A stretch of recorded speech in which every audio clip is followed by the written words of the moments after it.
enquanto ele ajusta a apresentação. Então, pessoal, obrigado pela oportunidade aí de estar com vocês, né, falando sobre tecnologia, né? Dos slides que nós temos na tecnologia, nessa apresentação, diz assim, quem usa a tecnologia, né, tem prazer de usar a tecnologia, né? A gente estava ali no café falando, né, uma brincadeira, claro, né, que sabe, a gente tenta um dia fazer um café para agradecer os hackers, né, porque é assim que a gente trabalha contra eles, né?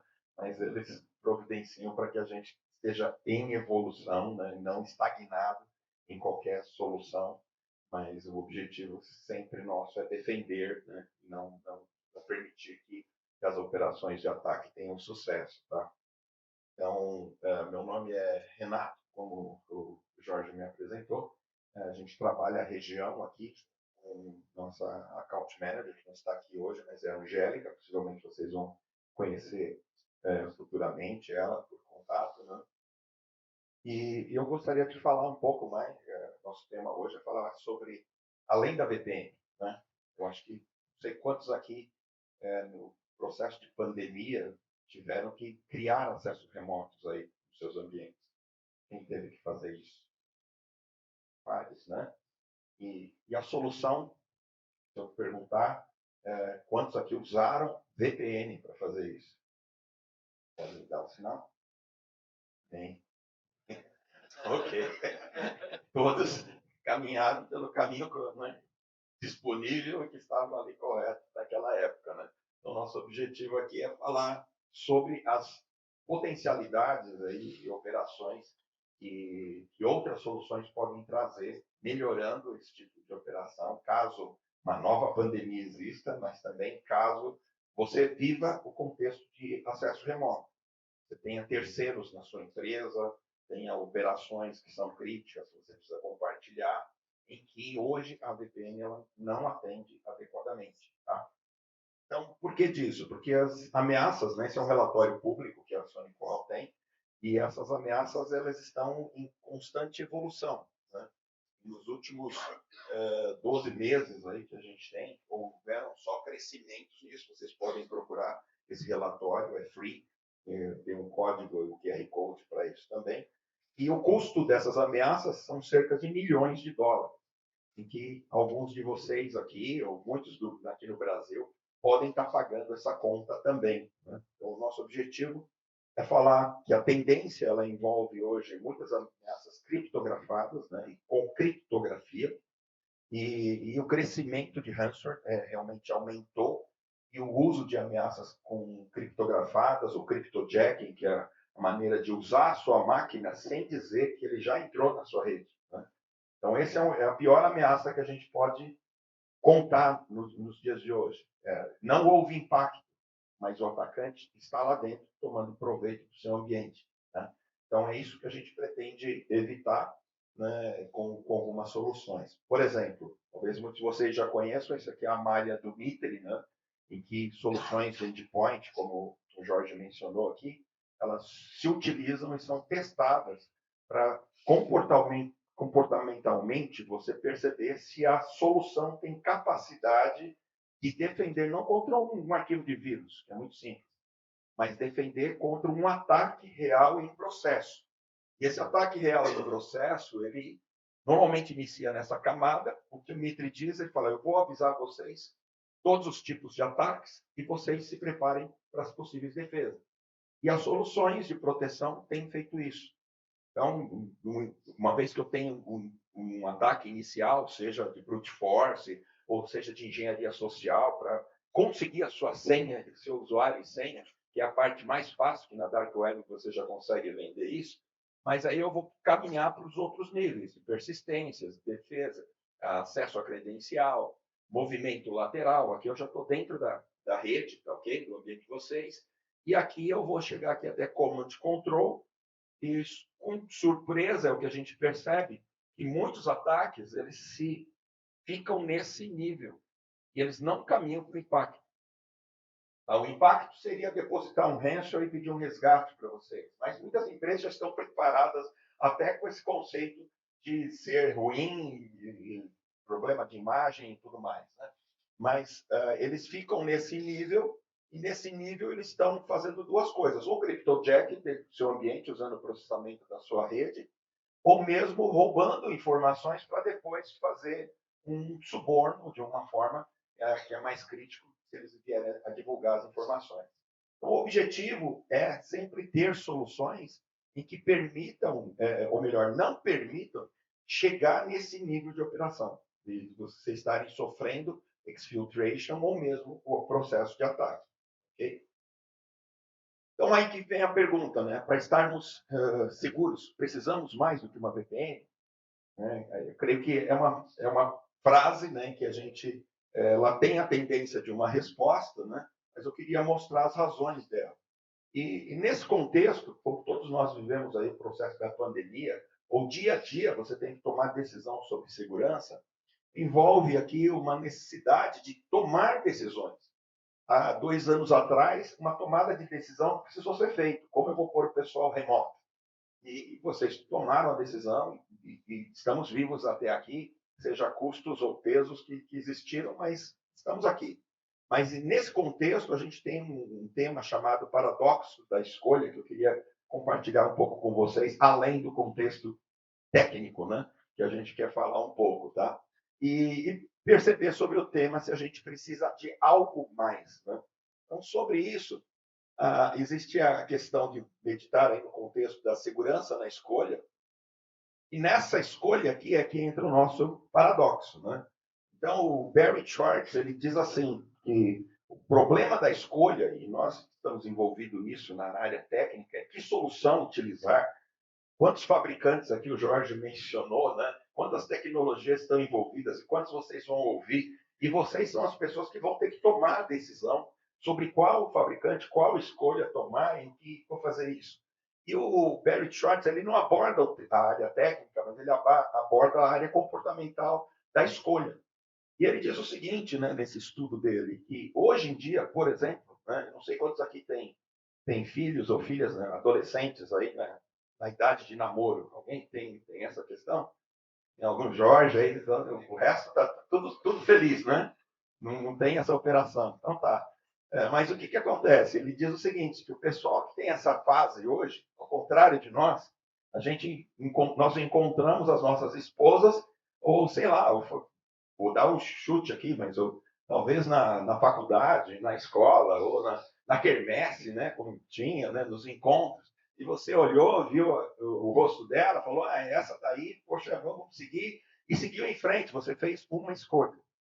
E ele diz o seguinte, para a geração nova, essa geração Z, eles têm tanta informação ao ponto de se colocar aí as pessoas como imagens ideais, pessoas ideais, corpos ideais, e que eles têm tantas escolhas que eles não conseguem tomar a decisão sequer de um relacionamento que vai ser promissor para eles. Então, a dificuldade de ter várias escolhas, é o que ele diz, é que vocês acabam esperando que o ideal aconteça para você. Não, vou pegar ainda uma menina ainda mais bonita, um rapaz mais bonito, um cara mais sarado, e ele vai aparecer na minha praia, né? E o que ele diz é que, na verdade, gera um conflito. E nesse conflito, as pessoas acabam não tomando decisões e, muito pelo contrário, elas acabam se frustrando com as decisões. Isso acontece também com filmes, né? Quando a gente para na frente de um Netflix, quanto tempo você fica navegando até você escolher algo que você vai assistir? Você não quer perder tempo com porcaria, né? Você começa a assistir falando, esse negócio está muito chato. Então, às vezes você perde mais tempo escolhendo aquilo que você vai querer do que assistindo, né? E em todas essas áreas, esse paradoxo da escolha acontece, porque são muitas opções e agora a gente tem que tomar decisões sobre essas opções. Isso na área técnica também, isso vai acontecer conosco. Por isso é que a gente tem que ter, e ele chega à conclusão seguinte, a sua melhor decisão é a segurança que você tem na escolha. Não é nem tanto a escolha, mas a segurança que você tem. Estou escolhendo esse filme, estou escolhendo essa pessoa, estou escolhendo essa operação. E dali você vai para frente. Então, há 2 anos atrás, eu creio que muitos tiveram segurança na escolha. E pelas informações que haviam na época. E é por isso que a gente quer hoje trazer alguns outros contextos, né, de operações, de decisões que a gente precisa tomar. E nesse contexto de informações, por exemplo, há 2 anos, a gente tinha as informações para fazer uma conexão remota, eu usava VPN. Mas hoje a gente trabalha um pouco diferente. Mas exercitando um pouco esse contexto, né, eu queria ver com vocês o que vocês escolheriam se eu colocasse para vocês esse tipo de informação. Você precisa ter uma ferramenta de comunicação. Eu estou com a minha aqui, vendo o meu horário, né, para não avançar tanto. E aí eu estou dizendo para vocês, olha, eu tenho um Motorola Skytel Flip por R$ 218, com 5 milhões de pessoas usando. É uma boa quantidade de pessoas. E eu tenho um Dodger 10.7 milímetros por 118 libras, valor maior, mas eu não tenho informação sobre o uso, quem usa esse elemento. Eu vou dar um pouco mais de informação sobre o Skytel. Ele é imune a hackers. Ele passa paredes de bloqueio de raio-x e 80% dos hospitais hoje já usam isso. Tem mais de 5 milhões de usuários. Você, como área de segurança, você é a sua parte de comunicação. Quantos aqui escolheriam o Skytel e quantos escolheriam o Dodger? Vamos ver. Quantos escolheriam o Motorola Skytel? Ok. Ok. Mais ou menos umas 20 pessoas, ok. Quantos escolheriam o Dodger?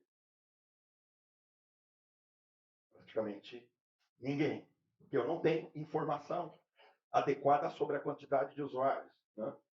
Agora eu vou dar a sequência. Então, para aqueles que optaram pelo Skytel, não existe resposta certa ou errada, tá, pessoal? É só um contexto exato, é um paradoxo de informação, tá? É isso que vocês escolheram. A marca leva a gente a tomar decisões. Tá? Então, Motorola é uma marca famosa. Eu falei para vocês que tem 5 milhões de pessoas usando. Ele é tudo isso que eu falei. Ele passa paredes de bloqueio, ele é imune a hackers. Por isso que os terroristas do Hamas escolheram pagers. Ok? Imune a hackers, mas lembra que explodiram? E aí, quem escolheu o outro é muito mais fancy, mas ele não é conhecido. Ele tem uma capacidade violenta, né? 128 GB, mas não era conhecido. Não tinha informação adequada. O que faltou de informação é que de 1994 existiam 60 milhões de pagers como esse. Hoje são cerca de 5 milhões. O processo de redução foi grande, mas ainda ele é utilizado e ele tem uso para terroristas. Não só terroristas, está brincando, mas em hospitais é usada ainda essa solução. Tá? Mas no caso de vocês, eu entendo que com mais informação, muitos de nós optariam pelo Dodge. Estou correto ou não? Então, essa é a ideia de ter a informação adequada no processo de operação da decisão. Então, às vezes você tem um nome famoso, né, ou uma operação, um valor que seja dado, não pode ser uma informação de risco ainda, mas tudo depende de quem utiliza e para o quê. Para o médico, isso pode ser usado para médicos de raio-x e tudo mais, mas pode não ser a informação adequada. E aí eu quero lembrar, por exemplo, do contexto Firewall, que praticamente quem mexe com segurança, todo mundo já passou por esse elemento Firewall.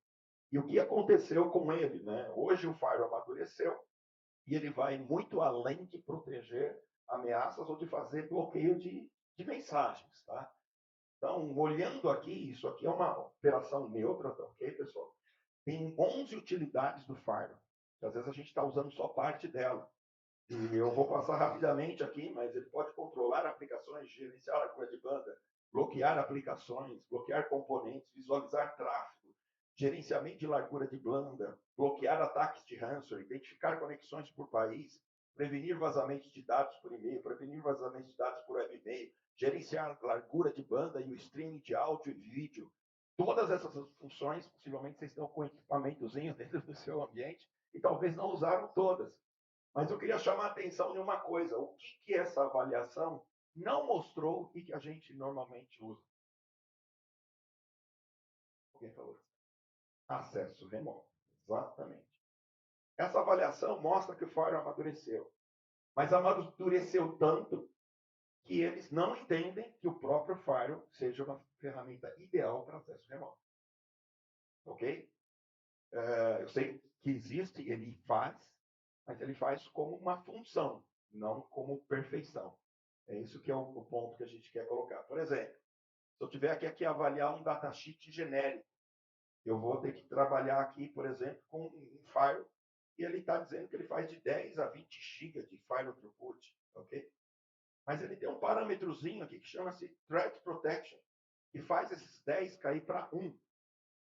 E aí eu tenho aqui, vamos só passar aqui, uma outra comparação, se vocês tiverem que tomar decisão, em que eu tenho um outro file que só tem 5 de GB de file throughput. Se eu olhar por números aqui, eu iria por esse. Mas esse, em proteção, ele tem 3 vezes mais do que esse.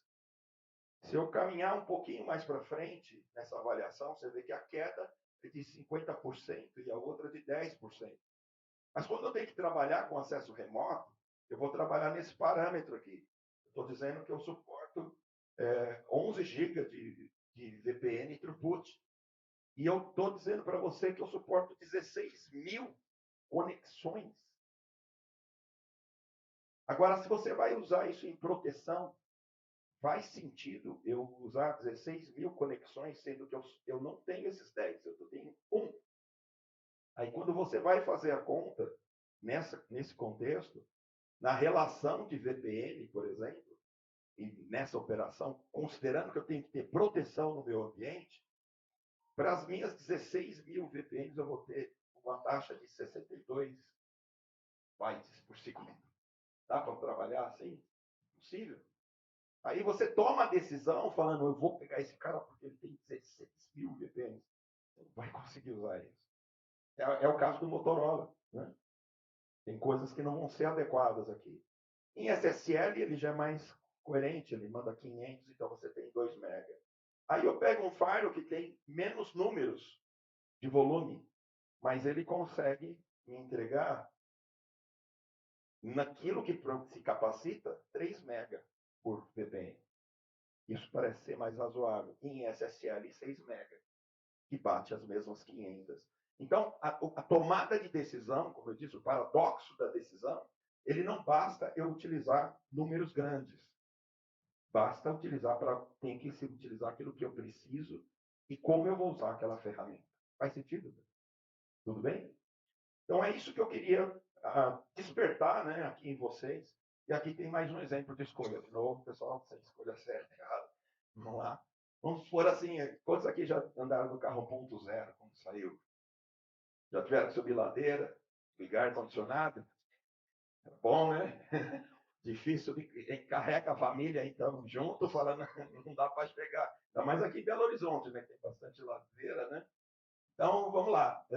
Se eu der 2 opções para vocês de dirigibilidade, né? Vocês precisam ser rápidos no processo de dirigir. O que você optaria? Dirigir um carro com 142 cavalos, uau, ou dirigir um carro com 1.3, um pouco melhor que 1.0? Quem escolheria 142 cavalos de potência? Jorge, quem gosta de raiz, né? Motor raiz, né? E quem escolheria 1.3? Estamos divididos. Tem uns que preferem não escolher, vai ficar no 1.0 ainda, né? Normal, sem problema. Então, nós estamos divididos aqui. Então, vamos lá. Então, quem escolheu 142 cavalos? Um veraneio aí, em 1994. Ela tem 142 cavalos. É bem arejada, né? Dá para deitar, para viajar. Exato. Dá para sair daqui, lá para a Argentina, lá para o jogo, lá. Ainda dormindo, né? Então, seria isso, pessoal. E ela faz de 0 a 100 em 16 segundos. Show, hein? Mas era a realidade de 1990, né? Vamos lá. Vamos falar de 1990. Guardem esse número, tá bom? 90, 94. Aí quem escolheu o outro? Uma Trailblazer, né? 0 a 100 em 9 segundos. Velocidade máxima de 186 km. E vai de 0 a 100 em 7 segundos. Então, esse é o carro que vocês escolheram aí, né? 1.3. Então, como disse assim, o que importa nessa lição não é apenas o número, mas o engine, o que você tem rodando dentro desse processo. Então, tem um processador mais rápido, tem uma operação mais rápida, tá? Então, e aí os outros carros, né, são, falando de segurança, por isso aqui a gente está exemplificando com o carro da Federal, tá ok? Então, seguindo aqui, pessoal. Agora vamos falar de acesso remoto, tá bom? Tudo bem? Falando de acesso remoto, lembre que daquele número que eu falei para vocês, e ano que eu falei para vocês, né?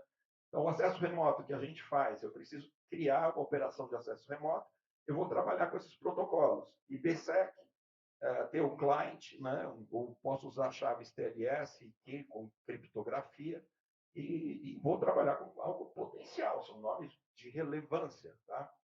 A questão é que essa solução que a gente tem de VPN, ela tem 34 anos de idade. Ela surgiu com uma necessidade de conexão, né?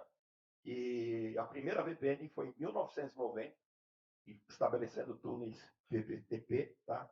Hoje ela usa criptografia, IPsec, e em alguns casos até SSL, que são já criptografias consideradas bastante antigas, né?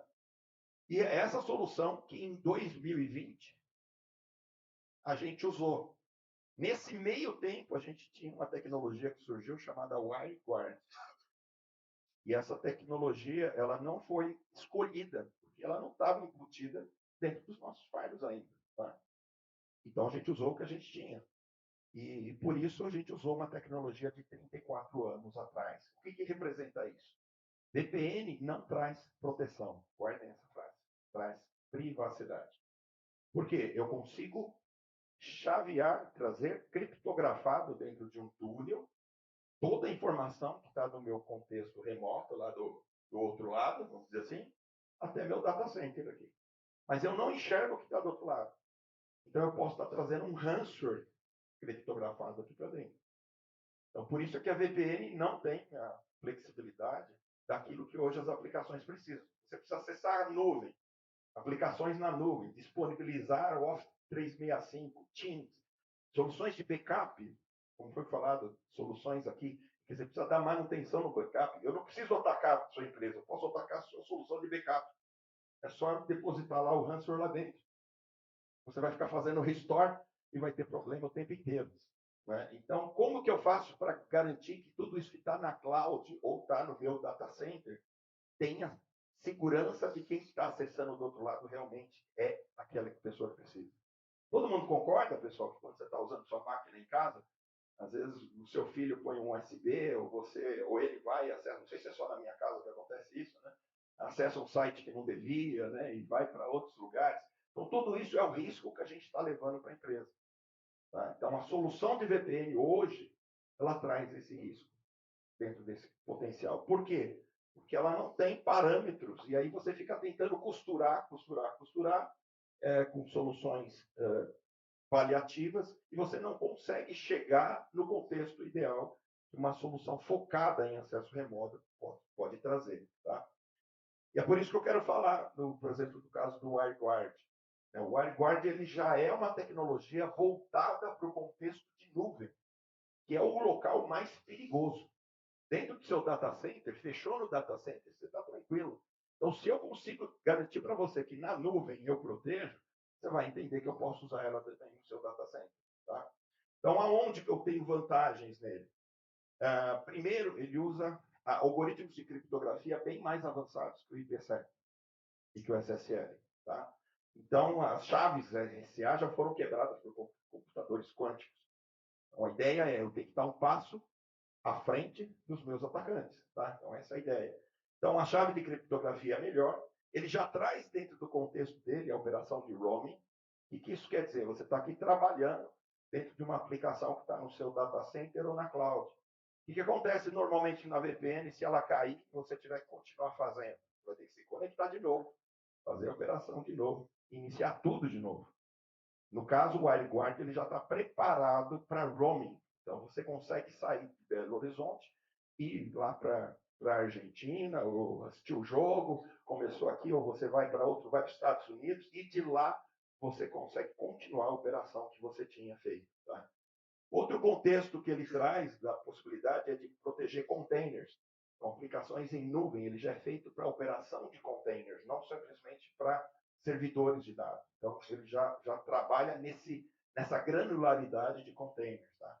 A performance dele é muito superior. A gente tem testes de performance com o WireGuard em que bate quase 50% a 100% mais rápido do que o IPsec pode fazer. Tá? Então, tudo isso ele está envolvido de uma tecnologia em que você respalda essa tecnologia blindando a máquina. Então, se eu tiver uma solução que me dá performance, mobilidade, agressividade contra chaves, com chaves criptografadas, e consigo blindar a máquina, aí eu tenho acesso remoto. Como é que eu blindo a máquina? Fechando chaves públicas e privadas. Então, a aplicação tem que saber que eu sou eu e só eu posso fazer isso através da minha operação com a minha máquina. Qualquer outro que roube a minha usuário e senha não vai conseguir acessar aquela aplicação. Então, imagina uma solução de backup que está na cloud. Se alguém roubar a operação e usuário e senha, o backup está perdido. Agora, se você tem exatamente uma máquina, um administrador, somente ele pode fazer essa operação. Então, a operação se torna muito mais segura. Okay? Então, é isso que traz embutido, né, no contexto entre VPN e WireGuard. A ideia é trazer mais performance, eficiência e privacidade também, tá? Com performance. Isso já está disponível para Linux, Windows, Mac e WireGuard, você vai observar isso. Então, comparando aí de novo 1990 com o que a gente tem hoje, tá? Seria como isso, né? Se a gente tivesse que voar hoje, a Lufthansa é uma das maiores companhias do mundo. Ela foi a primeira companhia aérea a receber um Boeing 737. O avião voa, ainda hoje ele voa, né? Mas seria mais ou menos comparar isso. Se eu juntar VPN com Firewall versus o WireGuard com uma solução SSE, que ele traz a blindagem que eu estou falando para vocês, seria como comparar em viajar esses dois tipos de aviões. Você vai conseguir viajar, mas o seu conforto, sua segurança, sua operação vão ser comprometidas em um ou em outro, justamente pela idade dos processos e por não ter a flexibilidade. Faz sentido até aqui, pessoal? Tudo bem? Então, seguindo aqui, eu vou explicar um pouquinho mais, né? Então, estou falando aqui rapidamente das soluções de Files. A SonicWall tem soluções desde a linha DZ, intermediários e parte de grandes empresas, de campos também, tá? E toda essa operação integrada com o que eu vou falar com vocês, tá? Então, falando aqui do acesso seguro, essa solução ela traz o contexto de roteamento direto, uso de WireGuards, segurança, cheque de postura, políticas de autenticação e blindagem via certificados públicos. Eu estou usando a tecnologia do WireGuard e colocando agora a minha solução para fazer verificação de postura, se está com antivírus ou não, qual a versão, qual a operação, senão não entra na operação. Eu estou só abrindo usuário e password, tá? E depois que ele faz isso, eu ainda checo a postura e a blindagem com chaves públicas e privadas, ok? E nesse contexto também, né, a gente tem a operação de conexões, né, que vão ser feitas, e a todo tempo o processo ele é checado para ver se a segurança está ativa, e se ela estando ativa, ela vai permanecer segura. E se cair o nível de segurança, se entrar um vírus, toda a conexão é derrubada. Tá? Então, essa é a ideia do acesso seguro, muito mais do que apenas a VPN podia oferecer. E hoje o firewall, ele não é mais o centro da conexão de VPN, mas ele é o conector, ele é a borda. Porque ele pode fazer agora a operação de que toda uma rede por trás dele se conecte a níveis de segurança, por exemplo, fazendo VPN as a Service, ZTNA, CASB e SwitchGate. Então, todas as operações de CASB e SwitchGate são conectadas através do seu firewall. Você não perde ele, mas ele não é o concentrador da conexão. Ele passa a ser a borda da operação e focando naquilo que ele faz de melhor, que é proteger, ok? Então, como funciona isso? Apenas para terminar esse processo. É uma aplicação, essa aplicação pode ser instalada ou ser sem cliente também, mas ela é validada, uma vez validada na cloud, você teria esse contexto para pedir aprovação. Então, toda aplicação que eu uso, que está registrada, eu posso estar publicamente no data center ou na cloud, ela é validada através desse contexto de trust, e se for aprovado a operação dela, ele vai liberar o acesso. E esse nível de confiança ele é checado a todo tempo, e uma vez que ele seja checado, essa autorização, caso caia, por alguma razão, ele vai bloquear o processo de operação e você continua seguro. Seja por vírus, por SSP, por políticas que foram tiradas do seu ambiente, ok?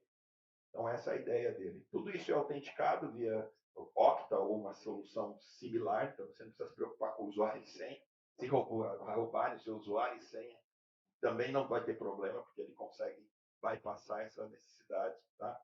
E a nossa solução hoje ela está enquadrada no núcleo de operações de soluções SaaS e SSE.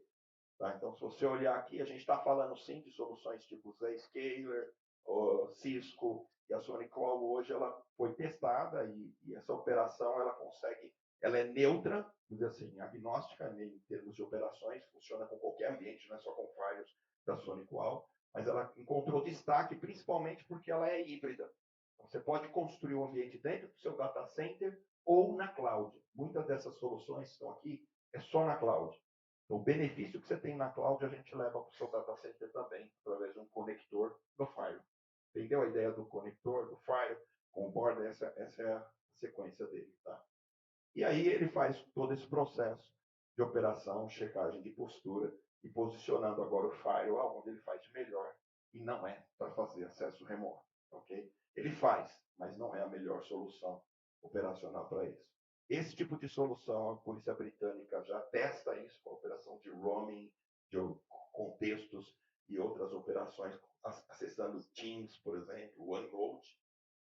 E em função disso, né, aqui só vem um escopo, a SonicWall ela trabalha muito mais além do Fire, ela tem outras soluções, né, nuvem, Wi-Fi, essa modalidade do CSE, que é o que a gente está falando para vocês agora, de acesso remoto, e-mail security, soluções de EDR, Capture Client, com operações comportamentais.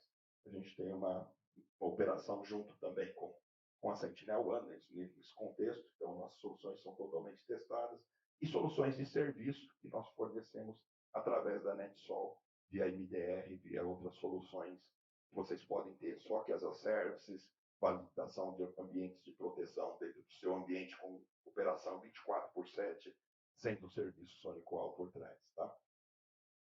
Precisamos mais do que o VPN? Sim ou não? Sim. Tá, a resposta é essa. Tá? Então esteja sempre um passo à frente. A ideia aqui era colocar fatores de decisão para vocês, não é induzir uma decisão, mas realmente colocar para que vocês possam validar as decisões. Tá?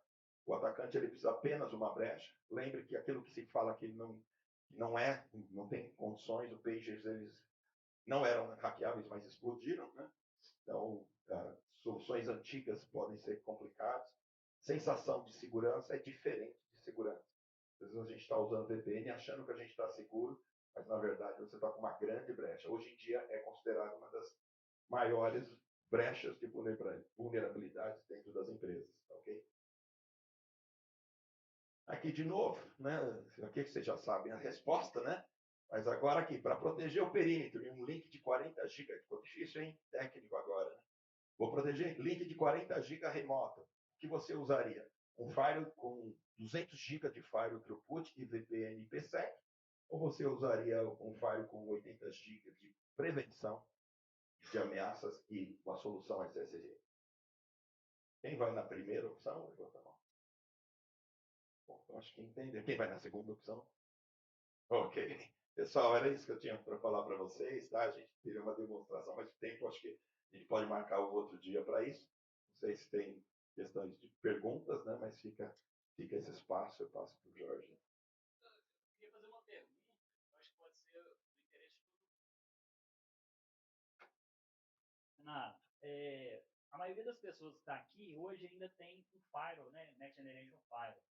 Você acha que existe um tempo para todo mundo migrar para uma solução desse tipo? Quantos anos você acha que, no máximo, as pessoas vão estar migrando? Eu comparo muito assim, Firewall com o IP Tables, ele levou um tempo para migrar para o Next Generation Firewall. Você acredita que a gente está frente a uma migração semelhante? Excelente pergunta. Eu diria que quando você falou do IP Tables, tem um tempo atrás. A tecnologia que eu apresentei para vocês já tem 34 anos. Essa nova, ela já está há 14 anos. Então a resposta é totalmente sim. A gente tem que caminhar, sair desse contexto, né, que a gente usava por tradição, né, e usar para algo que é inovação. Né?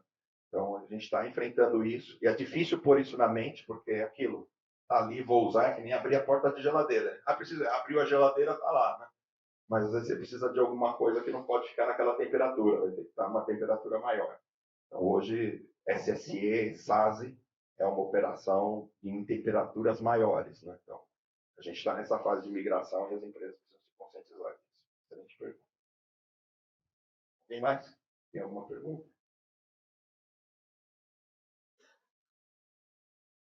Então, pessoal, obrigado aí pela oportunidade.